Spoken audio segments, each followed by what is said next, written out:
Mais là, avec les retraites, ça fait des bords de vase, il y en a marre, alors on va lutter contre ça. Content de vous accueillir, d'être là. On va faire des tours de parole pour ceux qui ont envie de s'exprimer. On aimerait bien avoir des retours de ce que vous avez passé, de savoir où est-ce qu'on voulait aller, jusqu'à quand, jusqu'à, je sais pas, ce que vous voulez faire dans la rue, vous battre. Nous, on est là pour ça. Donc, rapprochez-vous de nos camarades qui courent, qui prennent le numéro de téléphone ou non, si vous voulez continuer à débattre avec nous, il n'y a aucun souci, on est là. On peut vous inviter à nos réunions aussi. Et donc, le copain, je sais pas, il est passé, Raphaël, qui devait prendre la parole aussi. Mais le tour de parole est ouvert. Tu veux parler, Raph? Je n'ai plus de mots. Non, mais bon, il y a peut-être quelque chose à rajouter que j'ai oublié, je ne sais pas. Bon, moi je suis...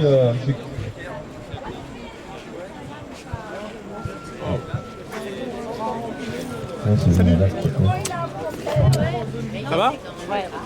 C'est bien.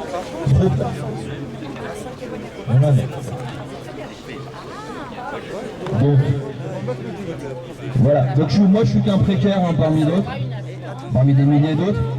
Je vais me permettre de m'exprimer un petit peu en mon nom propre pendant quelques minutes, après vous en faites ce que vous voulez. Est-ce que vous m'entendez bien déjà? Ouais, ça va? Non? Ah, j'ai pas l'impression. Voilà.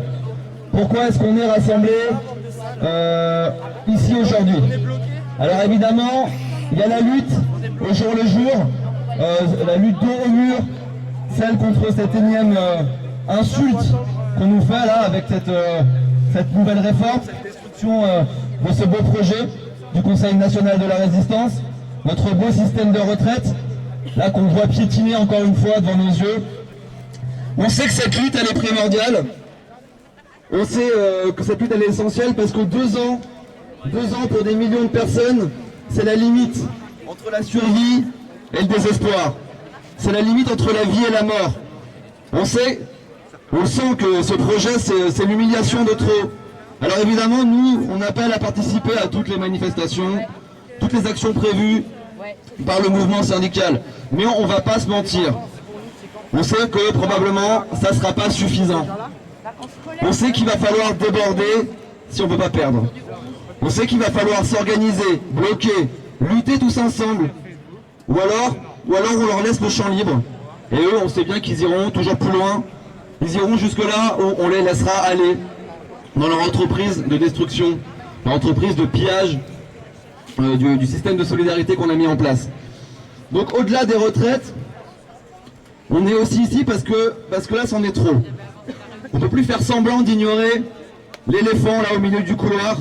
Devant nous, l'injustice assumée, le crachat permanent de ces fortunes qui explosent.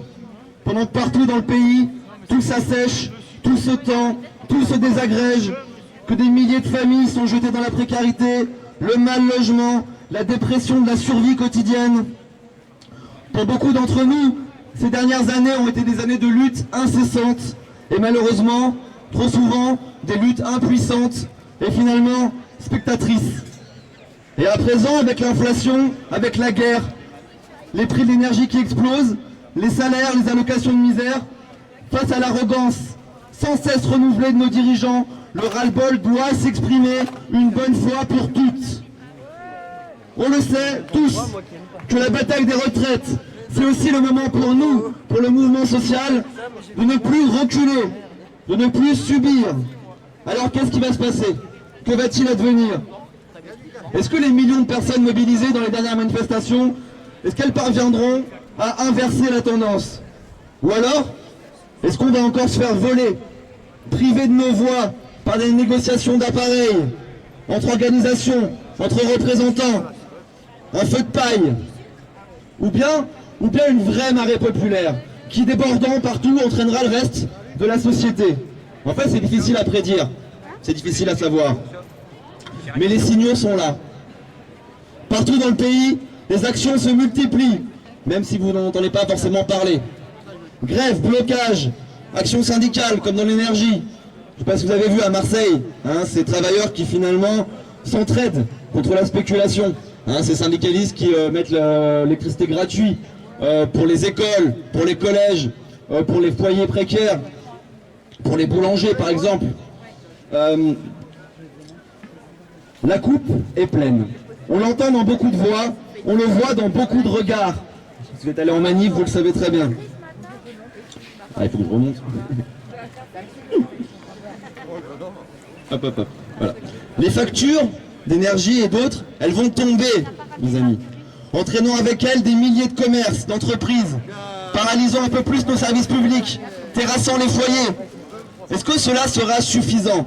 Nous verrons bien. Peut-être qu'il faudra encore des mois, peut-être qu'il faudra encore des années, ou plus probablement, tout peut s'accélérer d'un coup. Comme de nombreuses fois dans l'histoire. Notre devoir à nous est de nous préparer, de nous organiser, de veiller, de maintenir la pression, prête à déborder, quel que soit notre nombre. C'est pas la question.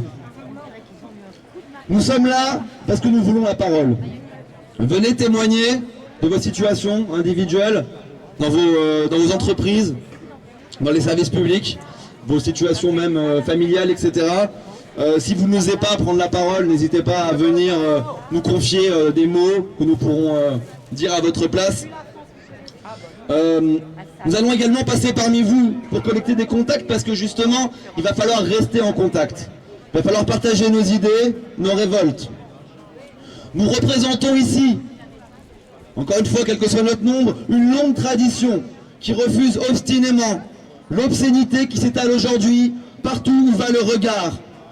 L'obscénité de ces repris de justice qui nous dirigent et qui ne se cachent même plus de scandale en scandale, de provocation en provocation.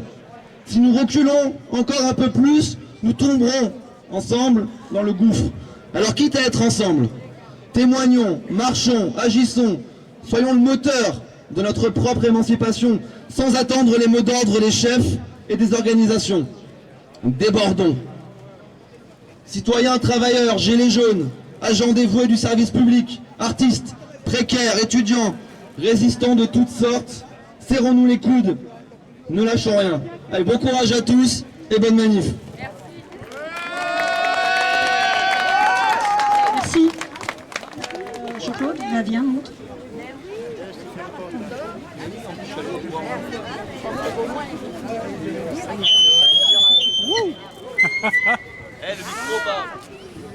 Bonjour à tous et à toutes. Alors, j'ai envie de commencer par vous faire remarquer, au cas où vous ne l'auriez pas remarqué, là-bas, il y a une dizaine de cars de CRS. On n'en a pas vu autant aussi près de nous lors des manifestations, ça c'est vrai, les manifestations syndicales. Tiens, comment se fait-il? Aurait-il plus peur des gilets jaunes que des syndicats? Je vous laisse réfléchir à la chose.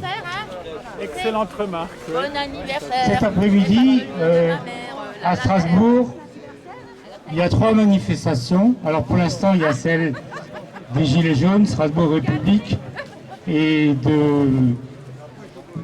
Comment s'appellent déjà les autres?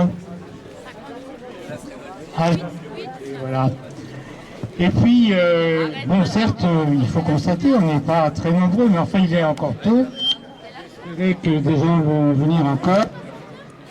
Mais même si on est plus nombreux, peu importe, parce que ça veut dire qu'on est conscient qu'il faut continuer le combat.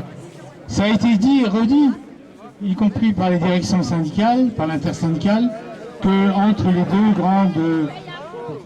grands jours de grève et les jours de grosses manifestations, il fallait d'autres actions. Nous, sauf qu'on ne voit pas grand-chose. Hein. C'est pour ça d'ailleurs que les Gilets jaunes ont pris l'initiative de faire ce rassemblement.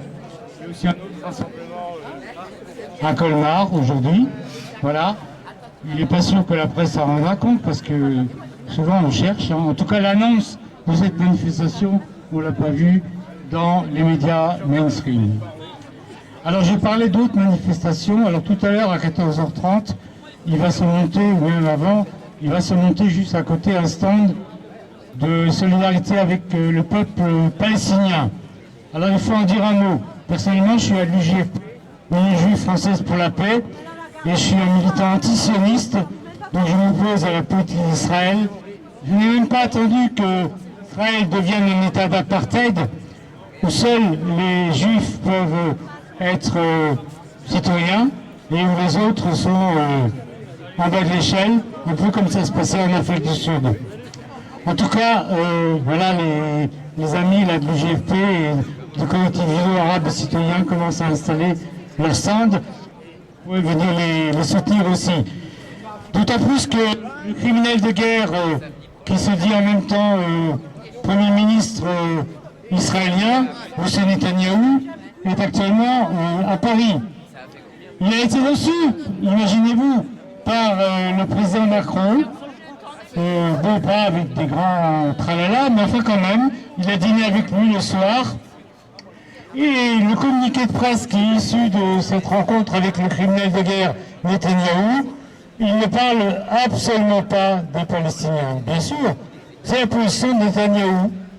Il faut d'ailleurs dire que les grosses manifestations qui ont eu lieu en Israël, lorsque ce gouvernement s'est mis à menacer la Cour suprême, vous savez, la Cour suprême, c'est un instrument de droit, un peu comme le Conseil constitutionnel chez nous, et ça embête M. Netanyahou. Alors, c'est très simple, il a décidé de s'en prendre à la Cour suprême. Et quand il n'y aura plus de Cour suprême, eh bien, on pourra comparer encore plus l'État d'Israël, le pseudo-État d'Israël, à la Hongrie de Orban, ou au régime américain quand il y avait M. Trump, ou au régime brésilien quand il y avait M. Bolsonaro. C'est-à-dire ce qu'ils appellent dans la presse une démocratie illibérale. Beaucoup d'illibéral et pas beaucoup de démocratie, sauf en Israël pour les Juifs. La démocratie, elle existe pour les Juifs, mais pas pour les Palestiniens. Or, il y a autant de Palestiniens sur ce territoire de la Palestine historique qu'il y a des Juifs. Mais ils n'ont pas de droit. Ils sont comme les Noirs en Sud-Afrique, en République sud-africaine autrefois. Donc voilà, c'est un combat et qu'il faut partager pour que les Palestiniens puissent retrouver leur pays. Et ceci en espérant qu'ils puissent vivre avec les Israéliens une fois que ceux-ci seront devenus fous. Et puis il y a une troisième manifestation, et celle-ci nous concerne aussi. Il y a M. Darmanin qui actuellement a déposé un projet de loi sur les travailleurs étrangers en France. Ces travailleurs, vous savez bien, l'économie française en a besoin. Il suffit d'aller dans les cuisines des restaurants, il suffit d'aller sur les chantiers, dans les bâtiments, enfin dans tous les boulots vraiment difficiles et physiques, ceux qui cassent les gens et qui font qu'ils ne risquent pas d'arriver à la retraite à 64 ans, les pauvres. Eh bien, monsieur Darmanin, il a décidé de réglementer une fois de plus, ça ne marche pas, hein, de modifier encore, ça fera que la xème fois depuis 10 ans, les conditions de vie, d'accès des travailleurs étrangers. Alors, il y a une mesure qui peut paraître intéressante, c'est le fait que dans les boulots où il manque des gens, c'est-à-dire où les Français ne veulent pas les faire, eh ben, les étrangers pourront avoir une carte de résident. C'est la seule mesure qui paraît, je dis qui paraît, parce qu'en réalité, c'est une mesure assez dégueulasse. Et tout le reste, c'est par exemple le fait que les étrangers qui sont victimes de l'obligation de quitter le territoire, qui viennent des préfets, ils vont devoir partir plus tôt. Enfin, le gouvernement essaye de les faire décamper de notre pays plus tôt.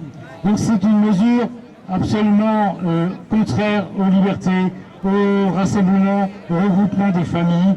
Donc il faut s'opposer à ce plan Darmanin qui est un plan en fait xénophobe et qui institue un quasi-racisme d'État, un peu comme à l'égard de nos frères et sœurs musulmans et musulmanes. Voilà. Alors je laisse la parole maintenant à d'autres en vous remerciant de votre écoute. Merci Jean-Claude. Est-ce que parmi vous, il y a des gens qui voudraient prendre la parole, qui voudraient s'exprimer sur le sujet? Les retraites surtout, hein, donc n'hésitez pas, venez me voir. La parole est libre pour tout le monde, hein. On ne va pas vous juger. Hein. Personne? Attends.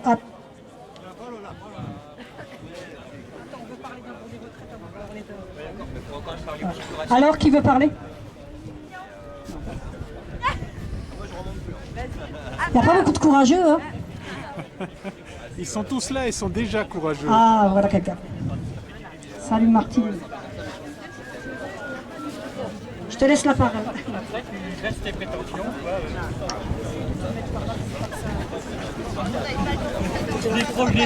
Des projets food, voyages dans les villes à la retraite. Si, ça marche. Bon. Bon. Terminé. Regarde, si tu parles comme ça marche. Colombier. On va faire du micro. Non, j'ai pas peur du Moi, ça marche. Mais je pense qu'à cause de la sono, faut que tu te déplaces un petit peu. Bon, je n'ai pas peur du micro. Ça, c'est mieux. Donc, Je m'appelle Martine, j'ai 62 ans, j'ai fait ma demande de retraite. J'ai 161 trimestres, 2 enfants et je touche 388,44 €. Voilà ce que me donne la CARSAT. Donc j'ai dit que ces 388,44 €, ils peuvent se les mettre. Voilà, je suis polie. Donc voilà, donc ils ont dit, ils clôturé mon dossier et il faudra que je refasse un dossier si je me redemande ma retraite. Voilà. merci Martine. Quelqu'un d'autre? Ouais, mais si tu passes pas une heure. Je m'exprime moins souvent que le micro. Mais non, mais c'est... Voilà, bon, bonjour. Voilà, alors on parle bien sûr beaucoup de la réforme des retraites, mais c'est le gros arbre qui cache la forêt dans la vaste entreprise de code social du gouvernement, des divers pouvoirs qui se sont succédés. Alors ce qu'il faut aussi savoir, et c'est en ce moment expérimenté depuis peu dans 18 ou 19 départements en France, il y a un truc qui s'appelle France Travail, qui devrait rapidement remplacer et être une forme de privatisation de Pôle emploi. Alors, donc, le but de ce machin-là, s'ils arrivent à étendre ça au niveau de tout le territoire national, après leur soi-disant expérimentation, ce serait de superviser toutes les personnes précaires et privées d'emploi et toutes les personnes en situation de handicap et au RSA. Alors, ça comprendrait, je crois, à vérifier, mais aussi les personnes à l'AH. C'est vous dire si elles vont déguster, les pauvres. Donc, l'obligation de faire un stage en immersion de 70 heures pendant 15 jours dans une entreprise. Donc, bien sûr, on ne nous demande pas notre avis, bon, gratuit, quoi, voilà. Alors, qui c'est qui sera obligé, les personnes au RSA ou d'autres? Là aussi, il reste flou. Et justement, le fait qu'il soit très vague, ça doit nous inquiéter d'autant plus. Parce que ça veut dire que ça pue d'autant plus méchamment, quoi. Il y a encore la tentative de levée du secret médical, donc avec un encadrement renforcé, avec des médecins et des psychologues qui bosseront pour eux, quoi. Et l'obligation d'une sorte de service de travail obligatoire, de bénévolat, qu'ils appellent ça, quoi. Donc de 15 à 20 heures par semaine. Donc c'est-à-dire les personnes au RSA qui touchent pour une personne seule 526 € par mois, c'est le RSA net. Bah, pour 15 heures par semaine, bah, le SMIC, au SMIC, ça fait 570, 580 € net, quelque chose comme ça. Et si c'est 20 heures, bah, ça fait entre 700 et 800 € par mois. Donc, ça veut dire que ce serait une forme de travail forcé, payé en dessous du SMIC. C'est-à-dire, c'est une façon, parmi d'autres, de détricoter le SMIC. Voilà. Donc, alors, quand on sait que passé 50 ans, il y a, enfin, bon, plus on est âgé, plus on se rapproche de la retraite, et plus on est à risque de se retrouver au chômage, ben évidemment, ça fera davantage de précaires, au RSA ou pas, de personnes en situation de sans emploi. Et donc du coup, ben, les personnes aussi qu'on fera travailler de force dans leur système. Ça prendra aussi l'emploi de personnes justement qui pourraient l'occuper avec un salaire normal. Donc des sans-emploi en plus. Bref, voilà, vous voyez un peu le topo. Alors sachant que nous, les précaires chômeurs, c'est un peu tout le monde qui s'en fout, que ce soit dans les syndicats ou divers collectifs, faut qu'on compte encore, comme souvent, que sur nous-mêmes, faut qu'on se rassemble entre nous, voilà, et bon, voilà, pas seulement la main sur le cœur et le poing levé, oui, il faut le faire aussi, mais aussi dès maintenant, là, dans cette manif, et puis autrement, par la suite, voilà, faut qu'on se rassemble entre nous, faut qu'on compte sur nous-mêmes, et puis les autres qui n'y sont pas encore, qui nous écoutent, voilà, vous êtes aussi, de façon directe ou indirecte, même à terme, concernés, et vous pouvez aussi vous joindre à nous, voilà. Merci JC. La parole à Hervé. Oui, bonjour. Alors, si je pense qu'il y a une raison pour laquelle personne ne veut parler des retraites, c'est que tout le monde est convaincu que le projet est injuste et que le gouvernement ment. Et si vous voulez, c'est pas seulement nous, on est passé, chaque fois qu'il y a une manifestation, à chaque fois que Borne sort à la télé, qu'est-ce qui se passe? Il y en a 10% de plus qui sont contre. Donc pour l'instant, c'est pas... Je ne vous parlerai pas de ça, puisque vous êtes convaincus. Alors, par contre, Borne a expliqué que la réforme des retraites est indispensable. Tout le monde a compris que ce n'est pas le cas, ce n'est pas défendre les retraites. Ce n'est même pas pour combler le trou de la dette de l'État, qui est sans commune mesure. Mais par contre, il faut voir un événement, c'est que dans ses vœux aux armées, Macron a annoncé un plan militaire, de dépenses militaires de 413 milliards d'euros en 6 ans. Il faut savoir que c'est plus que ce que De Gaulle, dans les années 60, a mis comme dépense pour mettre en place la force nucléaire française. Vous avez en même temps, dans la même semaine, il y a eu une réunion de l'OTAN sur la base de Ramstein en Allemagne, une réunion des pays de l'OTAN. Et il s'agissait de discuter, de donner à l'Ukraine des chars lourds. Alors, il y a eu des discussions. Aujourd'hui, les Américains veulent en donner. Les Allemands aussi. Ils ont autorisé les Polonais à donner des chars Léopard. Les Anglais aussi vont donner des chars. Et si vous voulez, si le gouvernement français est hésitant, c'est parce que les chars Leclerc, il n'y a pas beaucoup et ils sont en mauvais état, ils ne sont pas en état de marche. Mais je veux dire, l'intention y est. Vous avez eu une affiche, j'ai vu une affiche allemande qui disait, une affiche très bien faite, qui disait aujourd'hui des chars, je ne vous la prononcerai pas parce que mon allemand n'est pas bon, demain des avions et après-demain tes fils.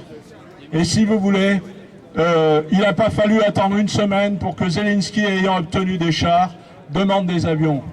Mais il est clair que si l'OTAN donne des chars et des avions à Zelensky et au gouvernement ukrainien, ça veut dire s'engager, devenir co-belligérant. Parce que les chars, il faut des gens pour les piloter, les réparer. Il faut des soldats. Les avions, il faut également des pilotes. Pour faire voler des avions, il faut des AWACS américains. Et il est clair que on est en train de s'engager dans la guerre. On est en train de s'engager dans la guerre de plus en plus. Et si vous voulez, c'est quelque chose d'extrêmement inquiétant. Alors, bien entendu, l'agression de l'Ukraine par Poutine est criminelle. Mais l'OTAN ne vaut pas mieux. Et c'est pour ça que dans 14 pays s'est constitué un appel qui dit halte à la guerre. Ni Poutine, ni l'OTAN. Et également cessez-le-feu immédiat.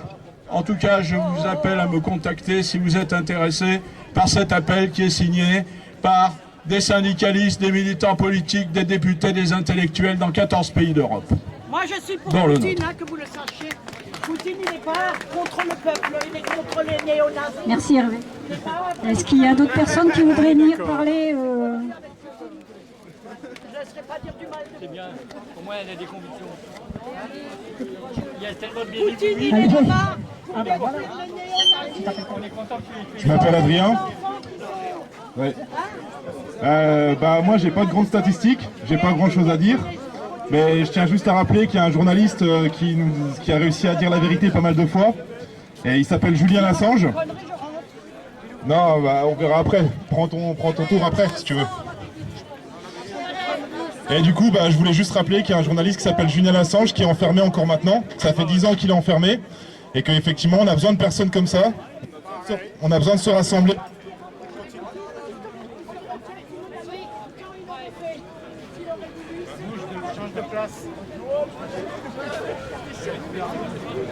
Et ça marche, hein. Il faut juste... À bonne distance.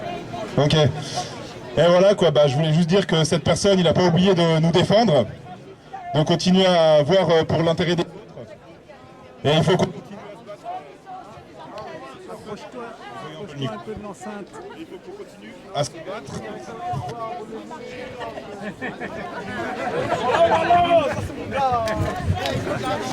Il faut qu'on continue à se battre comme il a continué de se battre pour nous aussi. Et il ne faut pas qu'on baisse la tête. Voilà, c'est tout ce que j'avais à dire.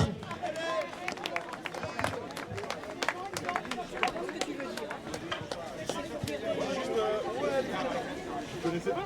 C'est vrai? C'est quelqu'un qui est... Dis ce que tu veux. Oh, le frère!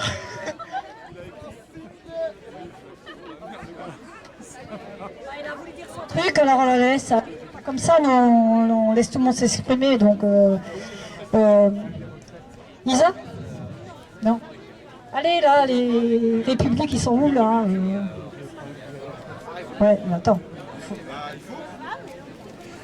Est-ce que les policiers veulent s'exprimer? Est-ce que la police veut venir parler? Ouais, je crois pas, hein. Parce que je pense pas qu'on va les accepter. Oh, comment ça? On est gentil, on leur propose, mais il n'y a personne qui bouge. On n'a rien. On n'a rien contre? Alors, il n'y a plus personne là? Bon allez.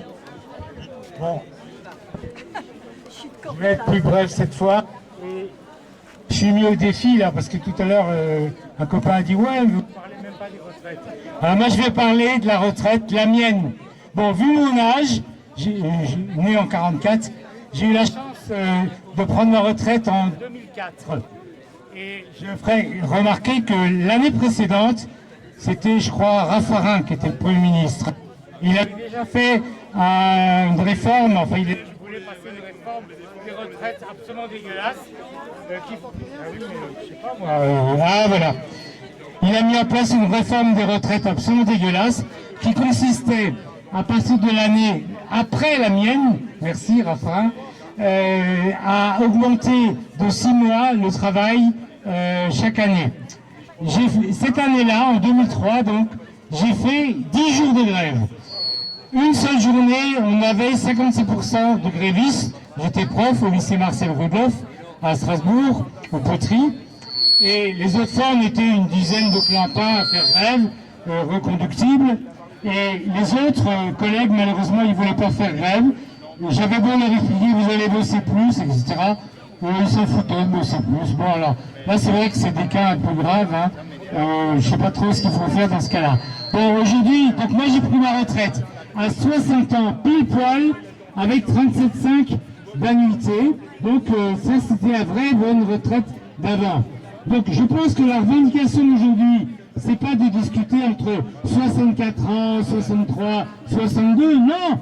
La revendication, c'est le retour à la retraite pour tous à 60 ans, voilà, après un certain nombre d'annuités. Et il y a une petite chose aussi qui s'est passée.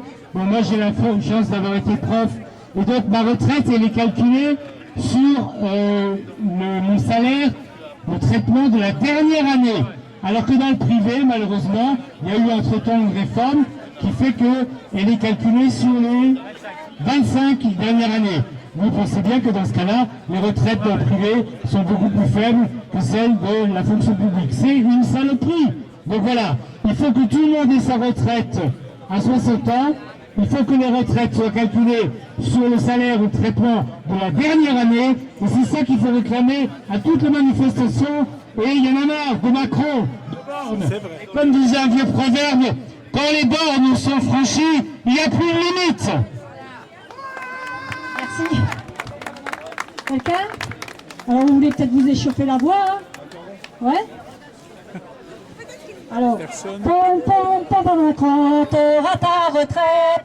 Pom pom pom Macron, t'auras ton pognon. Si tu pompes pas le Macron, t'auras pas ta retraite. Si tu pompes pas le Macron, t'auras pas ton pognon.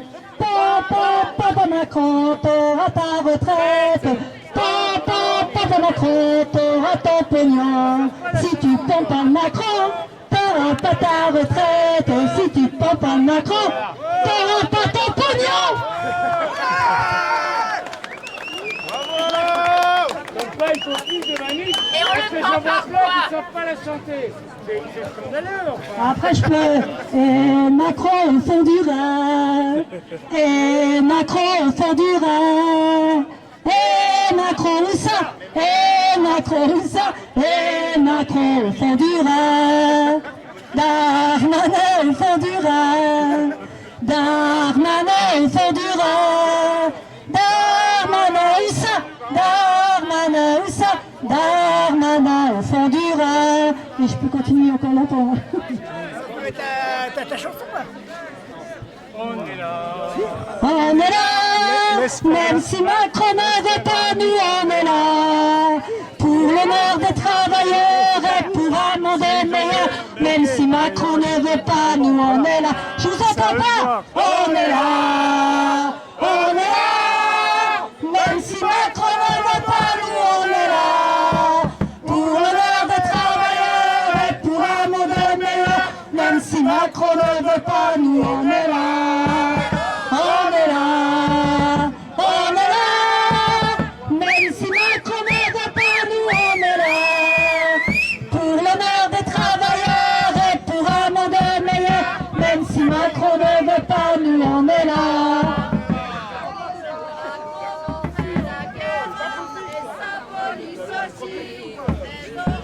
Des terres pour bloquer le pays. Macron nous fait la guerre et sa milice aussi. Mais on reste des terres pour bloquer le pays, bloquer le pays. J'attends, moi en attendant je chante, je chauffe tout le monde. Et vous voulez venir? Je vais pas vous manger, je vais rien vous faire.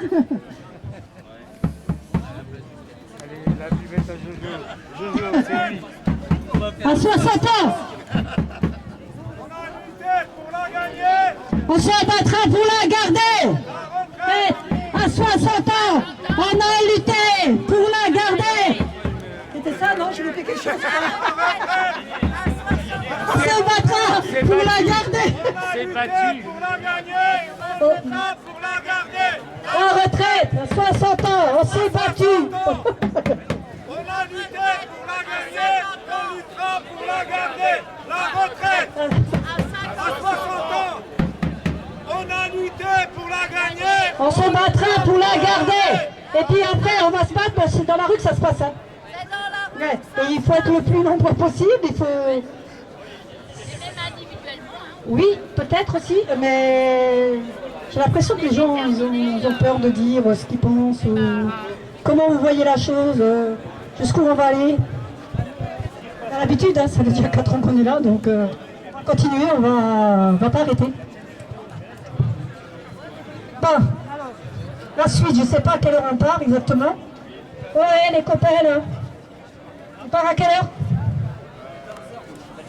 Eh ben alors on va se mettre en place et puis on va partir.